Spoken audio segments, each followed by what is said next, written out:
Hello and welcome to Class, where we have a class about a class. Topic of the day today is monks. Probably my polar opposite in terms of gaming, because when I play an RPG, I like to get all the best armor, all the best weapons, all the shiny, doodads and bits and bobs that I can put on my character and make myself look unique or make myself look accomplished. And monks are pretty much the polar opposite of that. They're not like philosophically interested in wealth. They can't wear armor or their abilities don't work. They're not so much, how to word this. If you put three monks next to each other, there's not going to be a ton of difference between them in terms of their stats or their abilities. It's how they act that defines them from each other and from other classes. There are three, I guess, branches, and there are others, but these are the main three. There are three branches of monk types, as there are with most classes. There's three regular ones, and then there's the oddballs. But monks have to be lawful, first of all. They're very disciplined. They get up every morning and they meditate, or they do 100 sit-ups, or they do their exercises every day. They're very goal-oriented, very predictable, very schedule-oriented. But between the three monk types, there are three quote-unquote schools. And when you make a monk, the first thing you need to do is decide your alignment, because when you've named your alignment, you've defined what type of monk you are. Because, well, let's just launch into it. The monk is not one of my favorite classes, but I have sat down and read all this and tried to understand and grasp what the differences may be. So, this is not the word of an expert. This is just after having read everything. This is what I take away as a player or as a DM. The first type of monk is, what did we call them? We had names for all three. The first one was like a monk of the crane. He's the lawful good guy. He's trying to better himself, to make a difference in the world for good, stuff like that. He doesn't go out of his way to amass wealth, and he can hand his share of the treasure to the fighter because he really doesn't care. The monk is, the lawful good monk at least, is all about bettering himself. He's about putting more good into the world than there was when he was brought into it. He's the one that'll, leap into a third-story window to save the orphans and then come back out and, not expect any reward because, hey, that was the coolest jump he's ever done. That's a lawful good monk. Then there's the lawful neutral monk. We called them,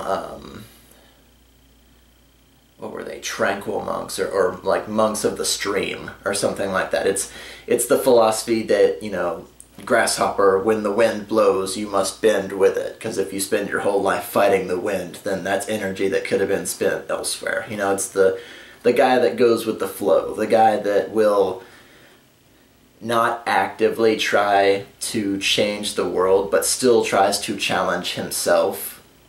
Like, I tried to come up with the best examples I could think of, like, in modern culture of what a monk is, and the best example of a lawful good monk that I could come up with was like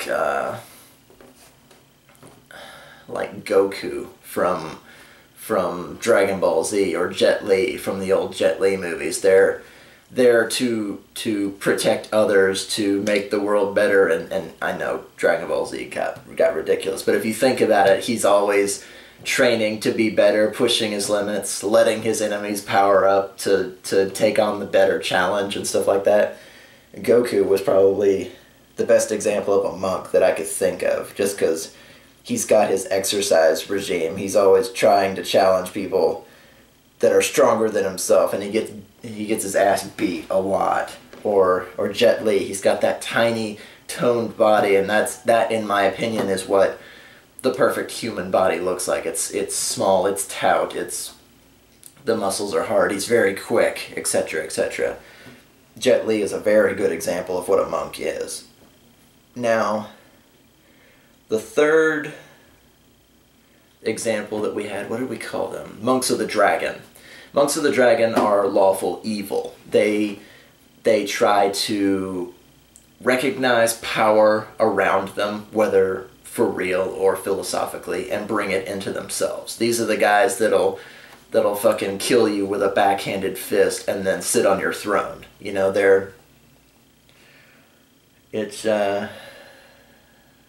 I tried to think of a good example of a lawful evil monk, but I couldn't come up with any. Like I said, the monk is not my forte, but a monk of the dragon is one who tries to attain power, who not necessarily wealth. Like I said, they're not there in terms of wanting their fair share of the treasure. A monk's true philosophy is to challenge himself. He's very predictable. He's always trying to get better, to hone himself, to better himself. His body is his weapon. And like I said, where did it say? Yeah, monks are not proficient with any armor or shields. They can't even wear, like, leathers. You know, they wear gis and, you know, maybe, like, robes like the wizard or something. Just, they can't wear leathers or chain or plate or anything like that. They can't carry shields. They can't even carry, like, bucklers, because if they do, what does it say? Yeah. When wearing armor, using a shield, or carrying a medium or heavy load, a monk loses her armor class bonus, as well as her fast movement and flurry of blows. So if they're wearing anything they not ought to be, they lose half of their stuff, you know? A monk relies on being quick and agile. Like, one of the most important things to a monk is their wisdom score. You know, they're very tranquil. They're very, you know, it's a philosophical, it's in your head, thusly through your body kind of class. So they get armor with their dexterity and with their wisdom as well. So you can have a naked monk running around with an AC of 18.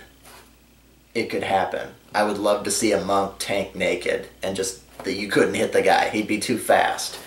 He's better at this than the rogue could be. You know, you could have a rogue in leathers and he'd get like a +2 or a +3 from his leathers, and then, you know, however high his dexterity is, his AC, he could be like a dodge tank. Monks can do that even better, because even if they do get hit, they've got more health. They've got, you know, eventually they learn to heal themselves without magic, or without like a magic spell that somebody else casts on them. They could basically tank naked. And if you've seen my my Hot Springs Throwdown episode of D&D stories, then you kind of know I have some experience with monks running around naked. So that's another video for another time if you care to look into that. What else? Let's see. Skill points at the first level is 4 plus their intelligence. And this is D&D 3.5, by the way. This is like the D&D that me and most of the people I know grew up with and liked. You know, we didn't get into 4th edition. 5th edition is still being examined, and, you know, we're not old enough to remember AD&D or 1st edition or anything like that. So this is 3.5. Skill points for each additional level is 4 plus their intelligence. So it's right in the middle. It's not as crazy as a rogue, but it's not as bad as a fighter. And you know, they don't get anything crazy in terms of skills. I mean, they get, what? Climb, tumble, jump, balance, hide, escape artist, listen, move silently. Things like that. Anything that would be physically oriented, because, you know, monk is of the mind and of the body. It's somebody who's really serious about their karate or their jujitsu or whatever have you, or their tiger style kung fu. And actually, that's another great way to like flavor a monk, is to go into, you could go into the archetypes in the other books. You could go into There's another book called Sword and Fist that has monk stuff in it. Or you can go onto like Google or YouTube and look up fighting styles. Like tiger style is all about the tips of your fingers, or crane style has a lot of really interesting kicks in it. Taekwondo is all about waiting for your opponent to hit you first and then countering, because Taekwondo was invented by a small woman. So it's just like all these different styles. You could flavor your monk this way by using a style of martial arts from real life. You know, you could have a monk who's always got his arms folded because he only uses his legs. And, you know, should the challenge ever arrive that he needs to unlock his full badassery, he could unfold his arms and then people know shit is about to go down, you know? Stuff like that. You can color your monk a certain way to where people know when you're turning the juice up, or people know people see you like kick a dude in the jaw and his jaw comes unhinged, and meanwhile you've done 3 somersaults, landed on one hand, posed, and then jumped up and landed crane style. You know, you've got, you know, watch a bunch of kung fu movies, listen for the vocabulary, write yourself a little glossary, find out, you know, if you're going to be a strictly physical character like this, like, they don't learn magic. They don't. They learn, I call it self-magic, but they learn, like, key strike and things like that, but it's not like throwing a fireball. It's not like changing the weather. They're a very much down-to-earth kind of class when it comes to, like, the scale of magic that D&D has. So there's that. So, you know, watch a bunch of movies, read, you know, go to a library and just look at some of the glossaries, the descriptions, the different things like that. Pepper your attacks, say, you know, I do a double backflip and then crane kick him in the face, and you know, use your arms, use your legs, you know, show them how you're doing it, just to flavor what an awesome martial artist you are, because that's what you are. You're a martial artist with supernatural powers and eventually a pretty perfect body in terms of D&D and D&D stats. What else? Flurry of blows. Yeah, obviously. You get flurry of blows at the first level. What is that? When unarmored, a monk may strike with a flurry of blows at the expense of accuracy. When doing so, she may make 1 extra attack per round, in a round, at her highest base attack bonus, but this attack takes a -2 penalty, as does each other attack made that round. This penalty applies for 1 round, so it also affects attacks of opportunity the monk might make before their next action. So you can attack multiple times in the same round, but it costs you your roll. So like if you roll a 7, you know, or if you roll a 10, you might hit the first time, but not the second time, because it would go like 10, 8, 6, 4, and on down. So each successive blow is less likely to land. When the monk reaches 5th level, the penalty lessens to -1, and at 9th level it disappears. So Flurry of Blows turns awesome at about level 9. You have to use your full attack action, though, so that's basically going to be your whole turn using Flurry of Blows. So plant your feet and then do it.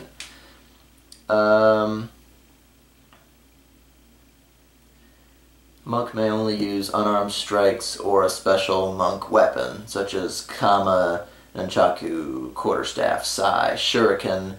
Yeah, they're in terms of weapons, because it's supposed to be all in their fists and they're not allowed to wear armor. Monks are actually very limited in terms of weaponry as well. And yeah, they get quarterstaffs, they get, like I said, they get Nunchaku, Shuriken, other things like that, but compared to everybody else, monks don't have a lot in terms of armor, in terms of gear, in terms of like special treasure that monks get.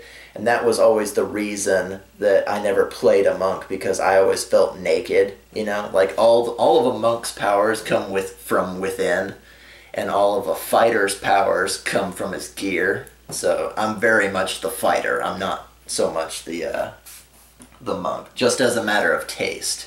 You know, if I was going to play it like a minimalist character that I didn't have to take care of any of my stuff, you know, I'd play a monk, if only because they have less items.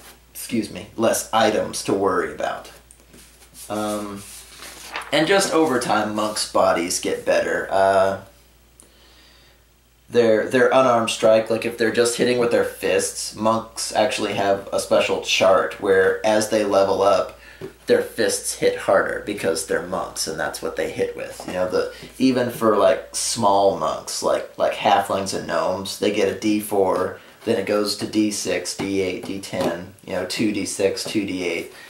And so on and so forth. A monk will get stronger over time because that's what monks do. You know, even if their stats don't change, they're perfecting their art, you know, and their art is to fight physically. So their fists will do more damage even if their stats don't change. You know, like a fighter will be more likely to do damage, but his sword isn't going to get any stronger, you know. A monk can be barehanded and just do more damage over time. He doesn't have to worry about, or do more damage as she rises through the levels. She does not have to worry about getting a +3 sword and then looking for a +4 sword. You know, it's all in the fist, it's all in the wrist. You know, they have been fighting long enough to have improved themselves to do more damage by themselves. You know, and that's the magic of what a monk is. They get evasion, you know, if they can get a reflex save instead of taking half damage, they take no damage. Fast movement. And there's just a bunch of little things. These are all physical things. Still mind, they get a extra saving throws against enchantments, and since they meditate and they train mentally, so their minds are harder to break into or to affect. Key strike, you know, at 4th level, a monk's unarmed attacks are empowered with key. The unarmed attacks are treated as magic weapons for the purpose of dealing damage to creatures with damage reduction. So your fists are treated as not only as deadly weapons, but as magic deadly weapons. So that's kind of neat.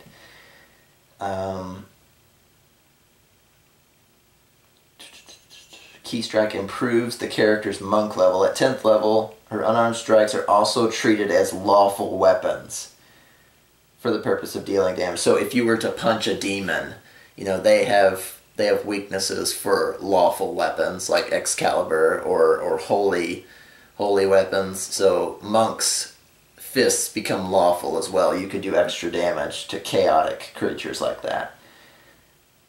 16th level, unarmed attacks are treated as adamantine. So they can bypass hardness and damage reduction and chaotic and this and this. So their fists just get better and better and better over time. They're all about breaking through damage reduction of pretty much every type. I'm not saying you should go punch a lava elemental, but you know, there are plenty of different forms of defense that you can just bypass with a monk's fist. Purity of body, you know, they become immune to all diseases. What else? Wholeness of body, they can heal their own wounds. Remember I said earlier they can heal their own wounds. It's like, what is it?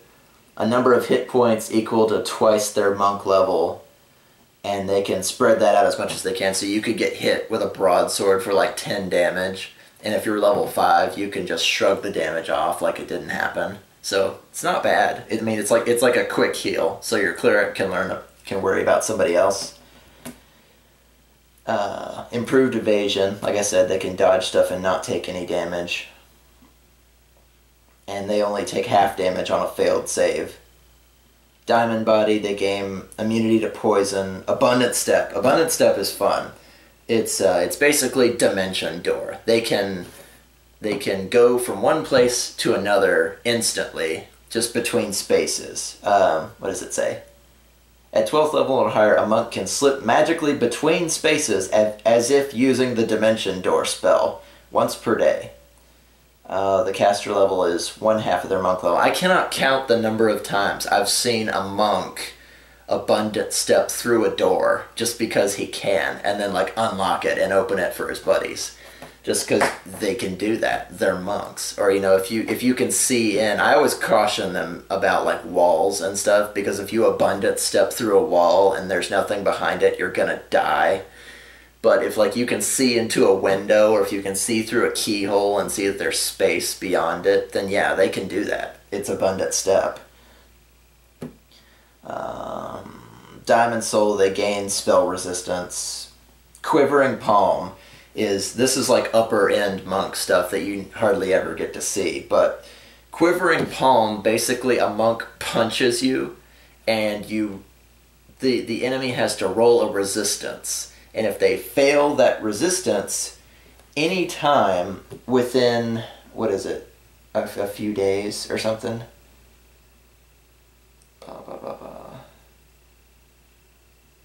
Yeah, thereafter, the monk can try to slay the victim at any time, as long as the attempt is made within a number of days equal to the monk level. So, a monk could punch you with the quivering palm,